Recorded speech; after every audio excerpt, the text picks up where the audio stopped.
পক্ষে অমুসলিমদের কালচারকে আমরা ফলো করে আমাদের জীবনের মধ্যে ভরিয়ে ফেলেছি। আজকে খ্রিস্টানরা নবীন নামে ক্রিসমাস ডে পালন করে, তাদের ধর্মীয় বড়দিন। তারা মনে করে এটা যীশু খ্রিস্টাব্দের জন্মদিন, বার্থডে। অথচ ইসলামের ইতিহাসের আলোকে এটা আমাদের কাছে অনেক যোগ্য। ঈসা আলাইহিস সালামের আসমানে উঠিয়ে নেওয়ার 300 বছর পরে গিয়ে তারা এই জন্মদিন পালন শুরু করেছে। এবং সেখানে প্রথম ঈসা আলাইহিস সালামের সেই শিক্ষা দীক্ষা নিয়ে আলোচনা হতো। কিন্তু নিরস আলোচনা, শয়তান ধোঁকা দিল, এরকম নিরস আলোচনা যুবকদেরকে আনতে পারবে না। কি করতে হবে?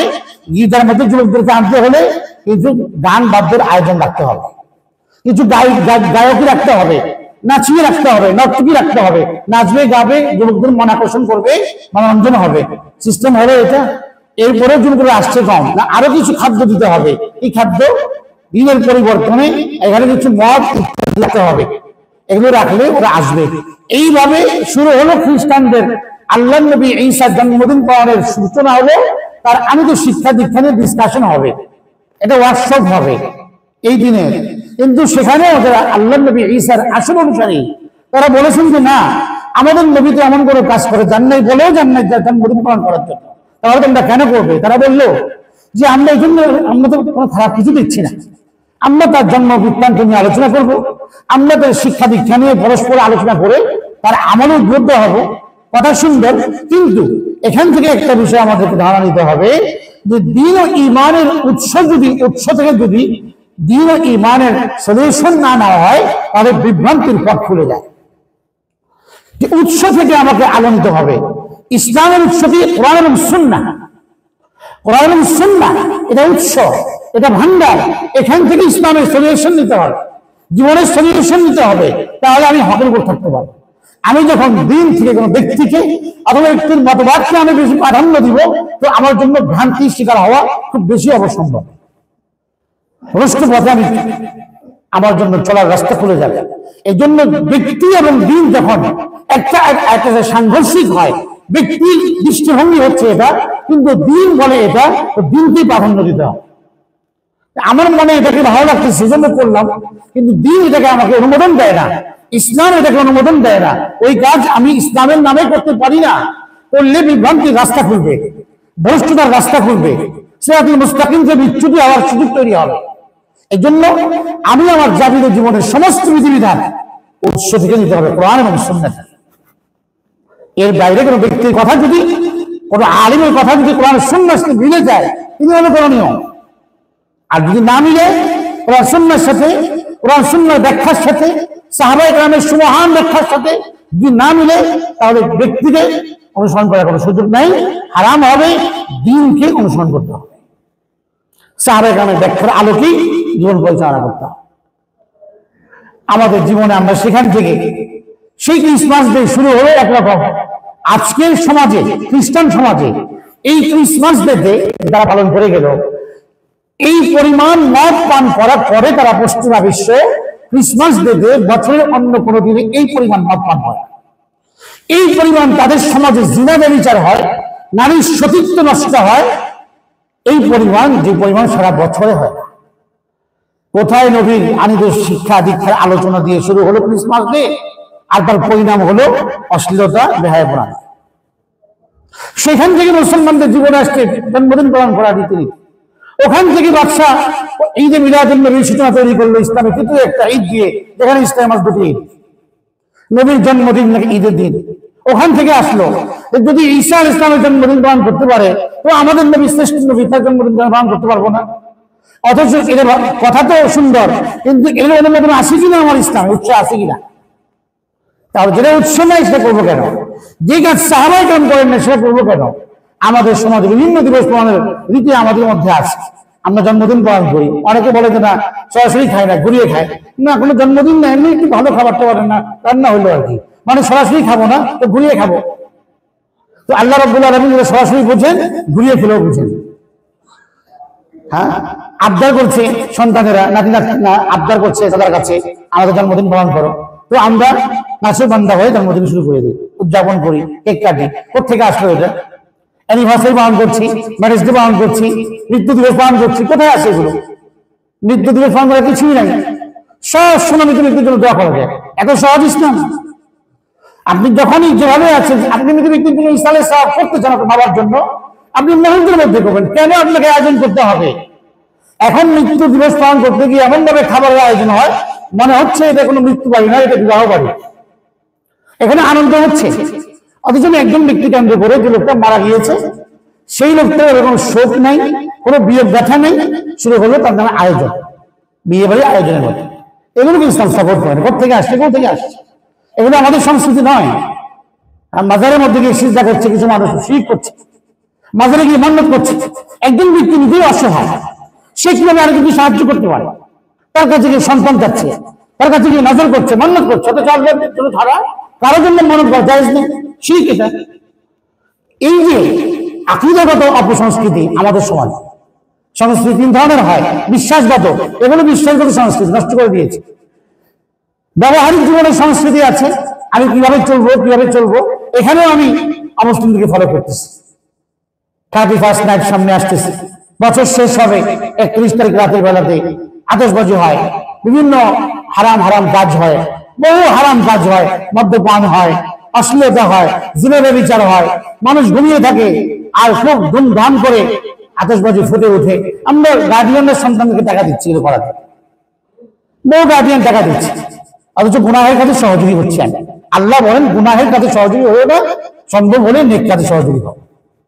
আমি অভিভাবক হয়ে আমি সচেতন, অভিভাবক কিভাবে আমার সন্তানকে জাহান্নামের দিকে নিয়ে যাচ্ছে। আমি আমার সন্তানের হাতে টাকা দিয়ে আকাশবাজি করার জন্য বা শুধু লাইটিং করার জন্য, এগুলি অপচয়। যেখানে আল্লাহ বলেছেন অপচয় করো না, আল্লাহ পাক অপচয়কারীকে পছন্দ করেন না।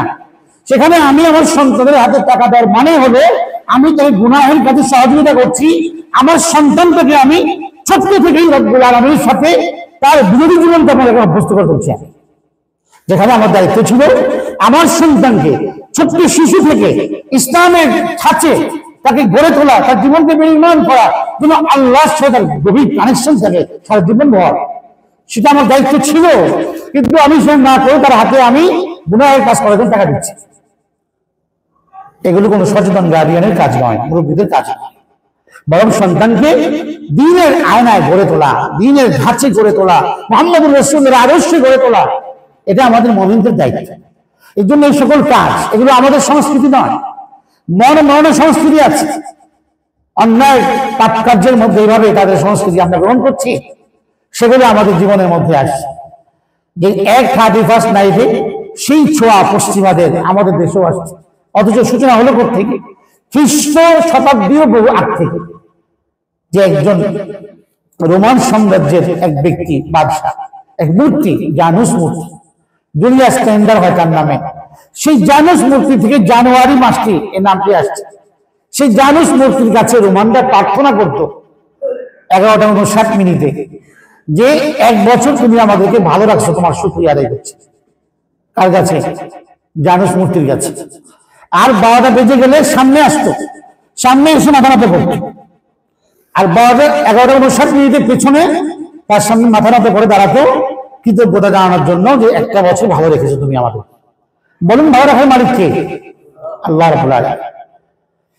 আর 12টা বাজে সামনে এসে বলতো আগামী 1 বছরের জন্য অ্যাডভান্স প্রার্থনা, এর আগের বছর আমরা ভালো থাকতে পারি, সুন্দর থাকতে পারি, আমাদের সব দিক থেকে আমরা সমৃদ্ধ পাই, সেজন্য তোমার কাছে আমরা দোয়া করি, মানে আবেদন করছি। তো জানুস মূর্তি তাদের 1 বছর ভালো রাখার জন্য কৃতজ্ঞতা, আর সামনের বছর ভালো রাখার জন্য আবেদন। সেখান থেকে জানুয়ারি মাস, এই জানুস থেকে, এই শব্দ থেকে। তো এই কাজ করতে তারা, এটা কি শিরিক না ঈমান? এটা শিরিক। এই কাজ করলে কি ঈমানদার থাকে? তো সেই ঘটনা থেকে আসতে ধীরে ধীরে এই 31st নাইট পালনের উদযাপনের এই অপসংস্কৃতি, সেটা এসে ঢুকলো আমাদের মধ্যে, মুসলমানদের মধ্যে, যার গোড়া হচ্ছে শিরিক। তাহলে মুসলমান কি শিরিক করতে পারে? তো সেখান থেকে আমাদের কাছে আসছে, মানে আমরা সাপোর্ট করছি। অথচ আল্লাহ বলেন কই আতা'বুদুনা মিন দুনিল্লাহ, তোমরা আল্লাহকে বাদ দিয়ে এমন করে রব করছো তোমরা, মা লা ইয়ানফাউকুম শাইআন ওয়া লা ইয়াদুররুকুম, যে তোমাদের না কোনো উপকার করতে পারছেন, না কোনো ক্ষতি করতে পারছেন। কার রব করো? তোমরা আল্লাহকে বাদ দিয়ে। আর তোমরা আল্লাহকে বাদ দিয়ে যাকে ডাকো, হে মুশরিকরা, তোমরা আল্লাহকে বাদ দিয়ে যাকে ডাকো, মা ইয়ামলিকুনা মিন কিতমির, সামান্য পরিমাণ এই পৃথিবীর কিছু অংশের মালিক নয়। ইয়া আইয়ুহান নাস দুরিবা মাসালুন ফাসতামিউ লাহু, একটা মশা মাছি, আল্লাহ বলেন যে একটা মাছি, সে একটা মাছি, তোমরা তাকে ডাকো, সে তার গায়ে যদি একটা মাছি বসে সেই মাছিকে সে সরাতে পারে, এই ক্ষমতার কোন নাই, সে ভয় কিভাবে, কিভাবে তার পূজা হয়, কিভাবে সে মাবুদ হয়। যদি তার সামনে থেকে খাবার ছিনিয়ে নেওয়া হয় প্রসাদ, সে সেই খাবারটাকে তাকে প্রতিহত করতে পারে না, এই যে যোগ্যতা নাই, এই ক্ষমতা নাই, তোমরা তাকে রব বলছো কিভাবে?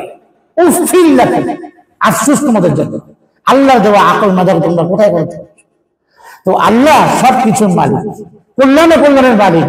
আমাদের দেশে বহু মানুষ এমন ছিল যারা এরকম মূর্তির কাছে গিয়ে চাইতো, আর মূর্তিকে বলতো সে নাকি ফসল আনতো, সে নাকি সমৃদ্ধ বাংলাদেশ গড়ে দিবে, মূর্তির কাছে চাইতো। এই জন্য আল্লাহ তাআলা এদেরকে এমন শাস্তি দিয়েছেন এবং অপদস্থ করেছেন আল্লাহ তাআলা। যারা এই কাজ করবে, আল্লাহকে বাদ দিয়ে যারা তাকে বানাবে, সম্পর্ক করবে, আল্লাহ পাক তাকে ছেড়ে দিবে তার কাছে। তো সেজন্য আমাদের ঈমান ও বিশ্বাস হচ্ছে ভালো মন্দ সবকিছুর মালিককে। একটি হাদিস আপনাদেরকে শুনে, ঐতিহ্যবাহী হাদিস, আল্লাহ নবী বলে, ও আলম, তোমরা জেনে রাখো এই কথা, আন্নাল উম্মাহ লাউ ইজতামাউ আলা আন ইয়ানফাউকা বিশাইইন লাম ইয়ানফাউকা বিশাইইন ইল্লা ক্বাদ কাতাবাহু আল্লাহু লাক।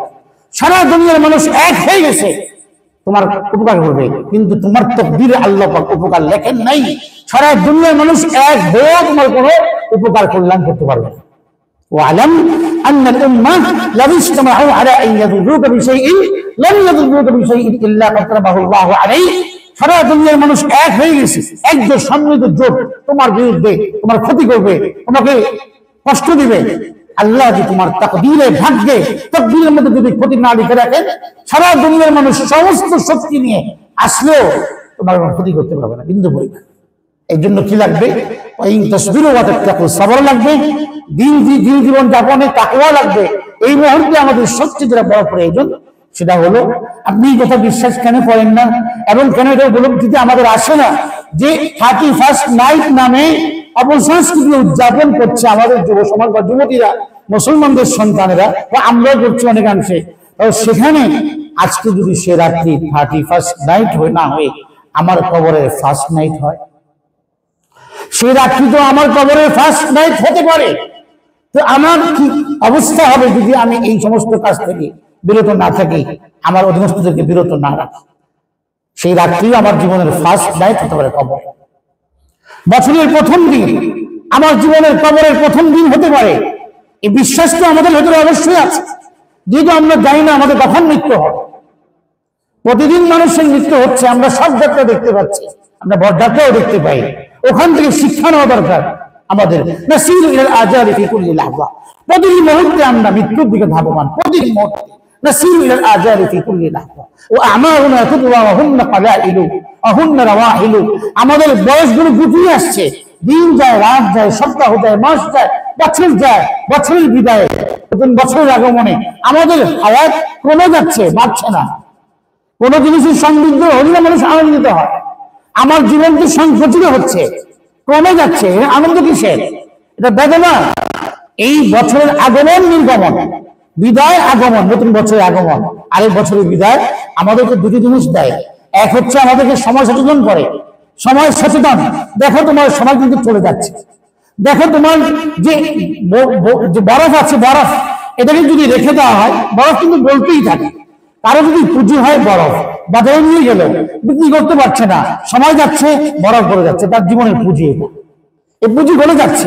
তো আমার হায়াতে কিন্তু বরফের ন্যায় গলে যাচ্ছে, আমার পুঁজি শেষ হচ্ছে প্রতিনিয়ত। এটা তো আনন্দের বিষয় না, এটা চিন্তার বিষয়। আমাকে সময় সচেতন করে, দেখো তোমার সময় কিন্তু শেষ হয়ে আসছে, সাবধান হও, ঠিক হও, জীবনকে সুন্দরভাবে গড়ো, মুহাম্মদুর রাসূলের আদর্শে জীবন বিনির্মাণ করতে চেষ্টা করো। পাথর সংগ্রহ করো মৃত্যু পরবর্তী জীবনের জন্য, পাথর সংগ্রহ করো। কি পাথর আছে তোমার কাছে? পাথর সংগ্রহ করো। আমাদের প্রত্যেকদিনের কথা বলছে, আমাদের সাবধান করছে। আমাদের চুল, আমাদের দাড়ি শুভ্র হয়ে যাওয়া, এই যে দাড়ি পাক ধরেছে, আমাকে অবাক করছে। দেখো তোমার বয়স কিন্তু হয়ে গেছে অনেক, তুমি কিন্তু ক্রমান্বয়ে মৃত্যুর দিকে অগ্রসর হচ্ছ। আর যাদের দাড়ির শক্ত সাদা হয়ে গেছে, তাদের চুল সাদা হয়ে গেছে, তাদেরকে আরো বহু করা হচ্ছে, দেখো সব সাদা হয়ে যাচ্ছে। তুমি কিন্তু এখন তোমার ঘাটতির দিকে, এখন আর তোমার মধ্যে কোনো কিছু এক হবে না, এরকম ঘাটতি, শুধু শুধু ঘাটতি। তাতে নিজেকে সাজিয়ে নাও, গড়ে নাও, যতটুকু সময় পাও এখান থেকে গন্তব্যে যাওয়ার জন্য রাস্তা ক্লিয়ার করো। আমার সালেহাত যদি পুঁজি না থাকে, আখিরাতের মহাসফরে তুমি একদম নিঃস্ব, রিক্ত হস্ত, শূন্য হাতের অধিকারী হয়ে যাবে। আর মুসাফির অবস্থাতে যদি তার হাতে পাথেও না থাকে, কি হয়ে চলবে? তার চেয়ে বড় অসহায় আর কি? সফরের জীবনে, প্রবাস জীবনে যদি পাথেও না থাকে, সে সবচেয়ে বড় অসহায়। আখিরাতের মহাসফরে যদি আমার সালিহাত পুঁজি আমার সাথে না থাকে, আমার সঙ্গী না হয়, তাহলে আমি তো সেই অসহায়, তার চেয়ে বড় অসহায় কেন? দুনিয়াতে যদি এমন হয় কখনো, তো আমরা মনকে প্রবোধ দিই, আর কয়েকটা দিনের জন্য বাড়ি চলে যাবো, কয়েকটা দিনই তো একটু কষ্ট করি, এরপর আমি বাড়িতে চলে গেলে আবার ঠিকঠাক হয়ে যায়। কিন্তু আখিরাতের মহাসফরের পরে দুনিয়াতে ব্যাক করার সুযোগ নেই যে আপনি কথা বলবেন, দেখে প্রবোধ দিবেন, সান্ত্বনা দিবেন যে আমি তো বেঁচে, আমি আর কয়েকটা দিন কষ্ট করি, এরপর তো আবার দুনিয়ায় ফিরে যাবো, এই কথা বলার অবকাশ নেই। আখিরাতের সফর তো সামনের দিকে, দুনিয়ার সফর পিছনে, আখিরাতের সফর আমাকে সামনের দিকে নিয়ে যায়। এই জন্য বছর শেষ হিসাব নেওয়ার সময় হাসিবু আনফুসাকুম, আল্লাহ নবী বলেন হিসাব নাও, নিজের হিসাব নাও, কাবলান তুহাসাবু, তোমাকে আমি হিসাব নিব, এর আগে তুমি নাও। তুমি নিলে তোমার ত্রুটি বিচ্যুতি নিরূপণ করে ঠিকঠাক হয়ে যেতে পারবে। আর আমি যখন নিব তখন আর গ্যাপ করার সুযোগ নাই। এখন তুমি নিলে সুযোগ হবে। তোমার সব কথা, তোমার আমল, তোমার উচ্চারণ, তোমার আচরণ সবকিছু মাপো, সবকিছু মুহাম্মদুর রাসূলের আদর্শের ওজনে ঠিক আছে কিনা মেপে নাও, ঠিক করো, পরিশুদ্ধ হও, ভিতরে শুভ্রতা অর্জন করো। এখনই সময় তোমার, তাহলে কবে করবে? সচেতন কবে হবে? তোমাকে পরিণামদর্শী হতে হবে। আল কাইয়িসু মান দানা নাফসাহু, বুদ্ধিমান সে নিজের জীবনের হিসাব গ্রহণ করে এবং মৃত্যু পরবর্তী জীবনের জন্য আমল করে। কারণ আমাকে মৃত্যুবরণ করতে হবে, পাথর নিতে হবে, আমল করে, ভালো কাজ করে, গুনাহ ছেড়ে দেয়। বছর শেষ সালতামামি, আমরা একদম বছরের শেষ প্রান্তে জীবনটাকে সাজাই, খাতা খুলি, জীবনে হিসাবের খাতা খুলি। এক বছর কিভাবে কাটলো? ফজর জীবনে পুরো বছরে কত মিস হয়েছে, 5 ওয়াক্ত নামাজ কত মিস হয়েছে, আমার হিসাব লাগাই। জীবনে কতগুলো অন্যায় করে চলেছি আমি, বছরের শুরু থেকে জানুয়ারি থেকে ডিসেম্বর পর্যন্ত হিসাব লাগাই। ব্যবসায়ী হিসাবে খাতা খুলে প্রফিট না আয় ব্যয় হিসাব লেখে, তার ব্যবসা ঠিক থাকে। মুমিনও আল্লাহর সাথে ব্যবসা করে, প্রতিদিন আমাদের হিসাব করবে, ভালো মন্দ হিসাব করবে, সে ভালো কাজের খাতা খুলতে হবে নতুন বছর। এই জন্য আমাদের এই সময় কাজ হবে 1 নম্বরে মুহাসাবা, হিসাব নিকাশ করা, এরপর আল্লাহর কাছে তওবা করা। এটা মানুষের জীবনের সফলতার চাবিকাঠি। তাওবা, তওবা করলে মানে আল্লাহর কাছে ফিরে যাওয়া, মাফ চাওয়া, ক্ষমা চাওয়া, ইস্তেগফার করা। এই যে আল্লাহ পাক তওবা করে নতুন ভাবে আমাকে ঈমান ও আমলের সাথে সমৃদ্ধ জীবন যাপনের সুযোগ তৈরি করে দিবেন। আর শুকরিয়া আদায় করা, আল্লাহর সাথে অঙ্গীকারাবদ্ধ হওয়া, চুক্তিকে নবায়ন করা। আল্লাহ আমি যে চুক্তি করেছি, আবার আমি শয়তানের ধোঁকাতে আমি ভেঙে ফেলেছি, নফসের ধোঁকায় পড়ে আমি ভেঙে ফেলেছি, আমি আবার তোমার দরবারে ফিরে আসছি। আল্লাহ তুমি আমাকে আবার গ্রহণ করো, আমি ওয়াদা করছি, আমরা তোমার সাথে অঙ্গীকার নবায়ন করছি। আল্লাহ আমি আর ঈমান পরিপন্থী কাজ করবো না, আমি ইসলামের উপর থাকবো, নবীর আদর্শে জীবনযাপন করবো। আল্লাহর সাথে ওয়াদা, এই 2 কাজ আমাদের এখন।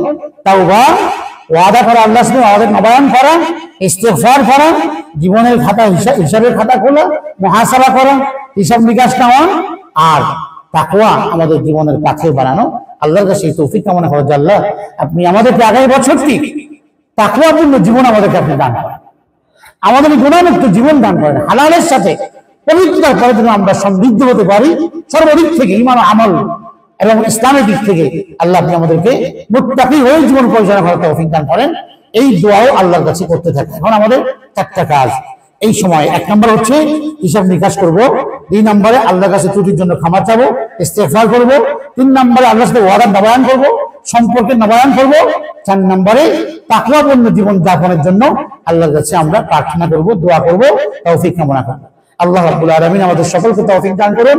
সব ধরনের অপসংস্কৃতি থেকে আমাদেরকে, মুসলিম যুব সমাজকে, যুবতীদেরকে আল্লাহ তাআলা হেফাজত করুন। গুনাহের কাছ থেকে আল্লাহ পাক আমাদেরকে বিরত থাকবার তৌফিক দান করুন। আমরা আজকে যেমন আল্লাহর বান্দা, আমরা 31 নাইটের দিনও আল্লাহর বান্দা। সব জায়গাতে আমাকে আল্লাহর গোলামি এবং বান্দার পরিচয় দেওয়াটাই আমার জন্য সৌন্দর্যের বিষয়। আল্লাহ পাক আমাদেরকে তৌফিক দান করুন। ওয়া আখিরু দাওয়ানা আলহামদুলিল্লাহি রাব্বিল আলামিন।